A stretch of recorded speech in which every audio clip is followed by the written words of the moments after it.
ઝાલા મહિપાલસિંહ જે ઓન સર્વિસમાં ડ્યુટી ફરજ ઉપર છે અને હાલ રજા ઉપર આવ્યા છે, એ ગામ કોયડા અને તાલુકો તલોદ જિલ્લો સાબરકાંઠાનો રહેવાસી છે. એમની સાથે કાલે રાતે પોલીસ દ્વારા ખૂબ ઘર્ષણ કરવામાં આવ્યું છે. પોલીસે એમને ખૂબ મારવામાં આવ્યો છે.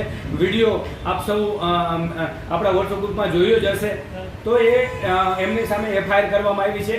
તો આમાં પોલીસ સામે કેમ એફઆઈઆર કરવામાં ન આવી અને જે તે પોલીસ અધિકારી પીએસઆઈ કે કર્મચારી જે પણ હશે એ 4-5 મળી અને આને જે ઓન સર્વિસમાં જવાન છે એમને ખૂબ ગંભીર રીતે મારે છે. ખૂબ ગંભીર રીતે અને પોલીસ સ્ટેશનમાં અંદર જઈ અને બારે બંધ કરી અને અંદર ખૂબ ગંભીર રીતે મારે છે.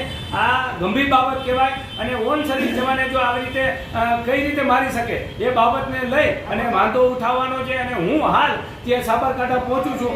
આમાં જેટલા પણ માજી સૈનિકો આવી શકતા હોય એ તાત્કાલિક અસરથી તલોદ એ ડિવિઝન પોલીસ સ્ટેશન પહોંચે એવી મારી સામે અનુરોધ છે. જય હિન્દ, વંદે માતરમ.